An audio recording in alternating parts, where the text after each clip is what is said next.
pengeluaran-pengeluaran yang tidak perlu, pengeluaran-pengeluaran yang mubazir, pengeluaran-pengeluaran yang alasan untuk nyolong, saya ingin dihentikan. Untuk pemberian gaji itu hanya sampai bulan Oktober. Kebijakan efisiensi anggaran yang diinstruksikan oleh Presiden Prabowo Subianto efeknya mulai terasa kemana-mana nih. Sejumlah lembaga negara mengaku tak punya dana yang cukup untuk menggaji pegawainya sampai akhir tahun 2025. Terus gimana dong? Yuk diskusi bareng sama aku Dana Paramita. Komisi Yudisial jadi salah satu lembaga yang terkena efisiensi anggaran. Dari pagu anggaran 2025 yang awalnya 184,5 miliar rupiah dipangkas 74,7 miliar rupiah. Lembaga negara yang bertugas mengawasi kinerja hakim itu terang-terangan mengaku hanya sanggup membayar gaji pegawainya hanya sampai Oktober 2025. Dengan postur anggaran yang sampai hari ini ya, yang dipotong 54% itu betul telah disampaikan bahwa untuk pemberian gaji itu hanya sampai bulan Oktober. Dan ini juga tentunya bertambah pada sudah kami sampaikan juga di awal bahwa mungkin akan juga bertambah pada tugas penyelenggaraan tugas dan kewenangan Komisi Yudisial. Logikanya pengawasan itu membutuhkan biaya, kalau ada biaya tentunya menjadi pengawasannya berkurang. Selain Komisi Yudisial, lembaga yudikatif lainnya, Mahkamah Konstitusi juga hadapi situasi yang serupa.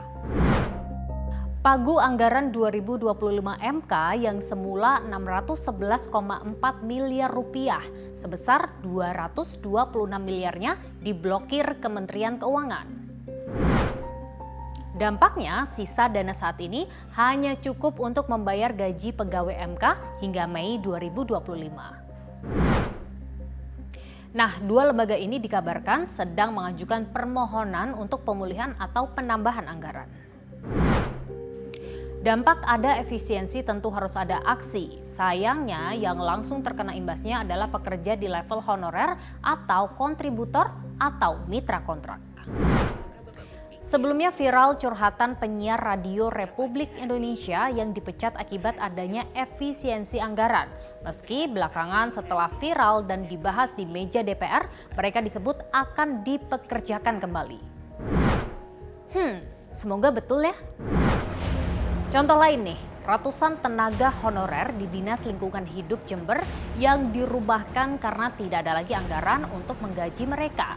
Efek dominonya, tumpukan sampah terlihat menggunung di hampir setiap sudut pusat kota Jember, gara-gara tidak ada petugas yang membersihkan. Waduh, jadi mulai kemana-mana nih. Kita tanyakan yuk ke pengamat.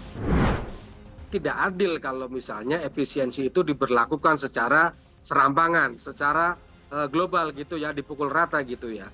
Maka dari itu memang disinilah sebenarnya dilematis dari Presiden Prabowo. Di sisi lain dia harus mengakomodir awak kabinet yang begitu gemuk, statusnya banyak, wamennya banyak. Di sisi lain juga dia melihat harus ada efisiensi.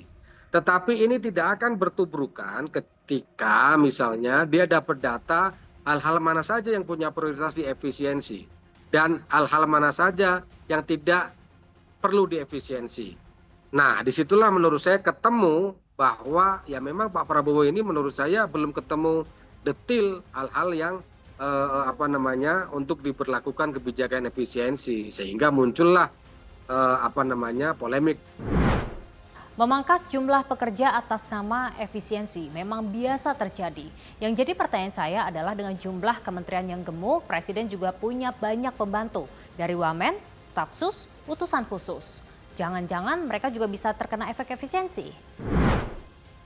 Ketika ada efisiensi, hal-hal seperti tidak memperlanjutkan wamen, staf sus, saya kira akan bisa terjadi juga atas nama efisiensi. Jangan-jangan malah Pak Prabowo ini atas nama efisiensi, ini hanya pancingan sebenarnya. Dan itu akan diberlakukan di semua hal gitu loh.